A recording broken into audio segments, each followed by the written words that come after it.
Dan keluarga Wu juga akan menanggung akibatnya.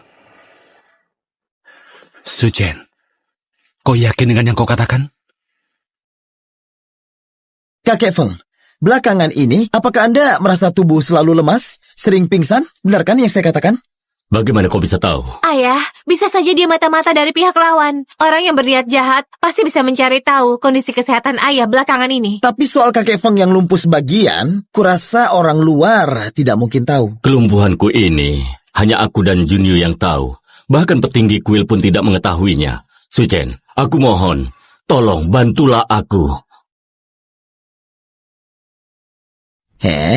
Kenapa aku tidak bisa lihat kondisinya? Tampilan kakek Feng semuanya terlihat sehat. Apa ini?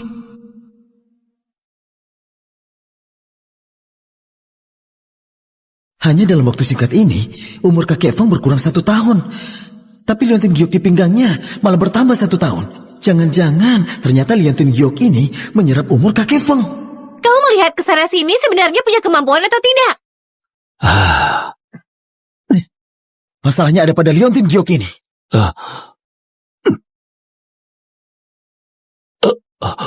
Apa-apaan kau ini? Ini hadiah dari paman lu untuk ulang tahun ayahku. Ini barang berharga. Kau sanggup menggantinya? Kau diamlah. Ayah, bagaimana keadaan ayah? Nyaman sekali. Seluruh tubuh seperti berendam dalam air hangat. Aku merasa vitalitasku sudah kembali.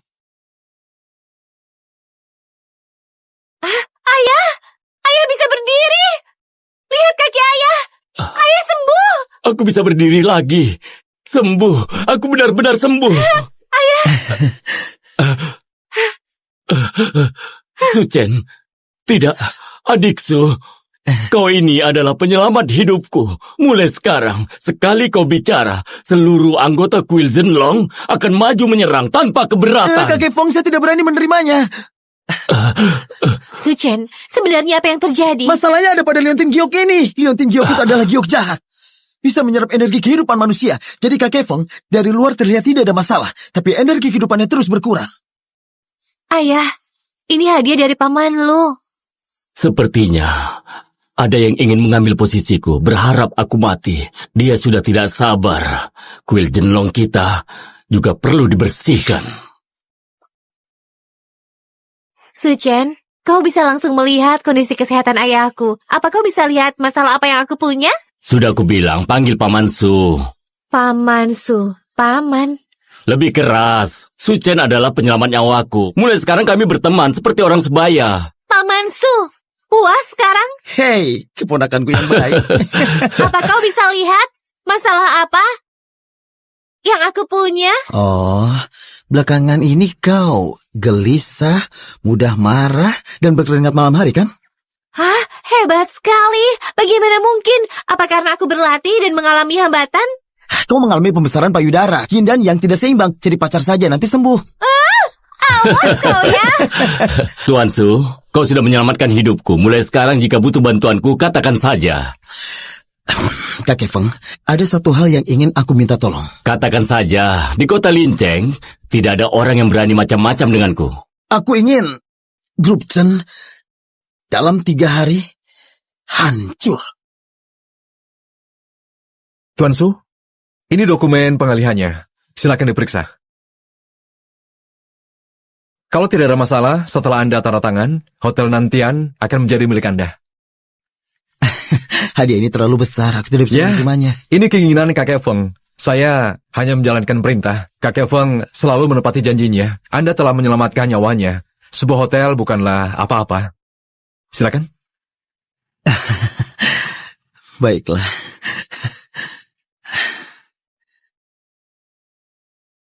Nah, sekarang kau punya satu hotel besar lagi. Rasanya ibu seperti bermimpi ya.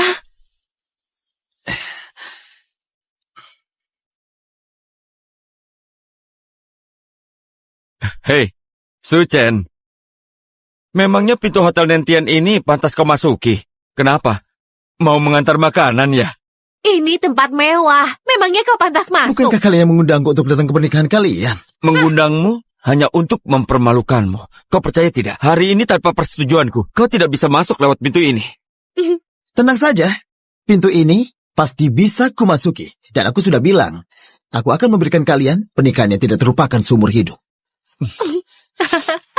Masih sok juga dia. Satpam! Satpam! Usir orang ini jauh-jauh dari sini. Tuan Su Chen, Pak Satpam, boleh aku masuk? silakan masuk, Tuan. Yang Shanshan, Chen-Long, muka kalian sakit tidak? Apa-apaan kau ini? Kau lupa ya, dia itu tukang antar makanan. Pasti sering keluar masuk hotel seperti ini. Kelihatannya, dia sudah kenal baik dengan satpam dan penjaga pintu. Makanya dia diizinkan masuk. Begitu rupanya. Tidak apa-apa. Nanti di acara pernikahan, kita akan permalukan dia habis-habisan. Pengantin wanita, silakan sambutannya. Terima kasih pada semua keluarga dan teman yang hadir di pernikahan ini. Menikah dengan Tuan Chen hari ini adalah momen paling bahagia dalam hidupku. Di sini, aku ingin berterima kasih pada seseorang. Dia adalah Su Chen. Dia adalah mantan suamiku, Su Chen. Kau ingin mengucapkan terima kasih apa padanya? Terima kasih atas kemiskinannya, atas ketidakmampuannya. Terima kasih telah melepaskanku kembali ke dunia luar hingga aku bisa bertemu dengan Tuan Chen yang begitu hebat. Kemudian Tuan Su, apa Anda ingin mengatakan sesuatu? Sama-sama. Su Chen ini benar-benar pengecut ya. Masih datang ke pernikahan, jelas-jelas untuk dipermalukan. Iya benar, kalau aku sih tidak akan mau datang. Aku juga sudah menyiapkan hadiah istimewa untuk kalian. Kau menyiapkan hadiah? Benar-benar pecundang. Sudah dipermalukan seperti itu, masih menyiapkan hadiah. Maaf Pak, gawat. Grup yang kita, saham yang terdaftar di Xiangjang, nilainya anjlok drastis 90%. Bagaimana mungkin? Laporan keuangan yang baru kita umumkan, keuntungannya naik 50%. Selama 3 hari naik, mana mungkin mendadak anjlok? Pasti ada yang sengaja menyerang kita, Pak. Siapa? Yang Shanshan, Chen-Long, hadiah dariku ini, apa kalian puas? Aku sudah bilang, akan kubuat pernikahan kalian tidak terlupakan seumur hidup. Su Chen, jangan bilang kau yang melakukan ini. Memangnya kau siapa? Dasar miskin. Su Chen, kau hanya kebetulan datang saat kami mengalami sedikit masalah. Beraninya kau mengklaim ini perbuatanmu. Benar-benar menggelikan. Penurunan saham hanya sementara. Dan saham kami, lihat saja, pasti akan pulih. Kalau tidak percaya, pergi sana. Su Chen ini lucu sekali ya. Beraninya dia bilang penurunan saham grup Chen adalah perbuatannya. Di kota Lincang, mungkin hanya Kak Feng yang punya kemampuan seperti itu. Su Chen itu siapa? Aku tidak pernah mendengar namanya. Itu benar. Kalau dia punya kemampuan itu, mana mungkin yang Sansan menikah dengan orang lain. Pak gawat, 13 gudang logistik grup Chen terbakar bersamaan. Semua barang hangus terbakar. Omong kosong. Tempat itu ada penjaganya. Bagaimana bisa terbakar? Iya Pak, kami baru saja video call. Gudangnya sudah terbakar.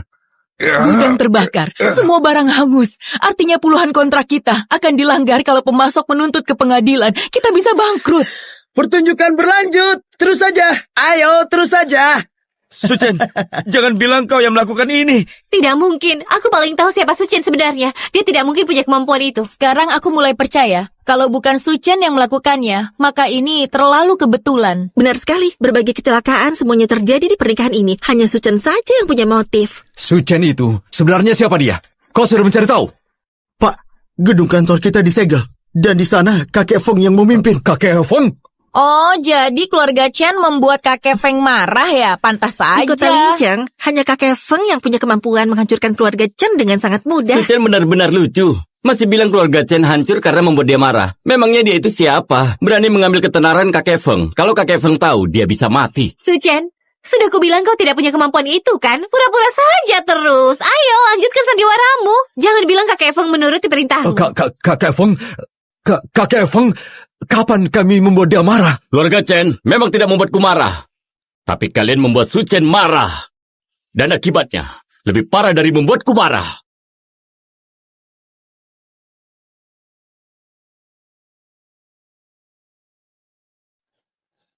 Yang kau bilang tadi itu benar. Aku Feng Wudi memang mendengarkan Su Chen.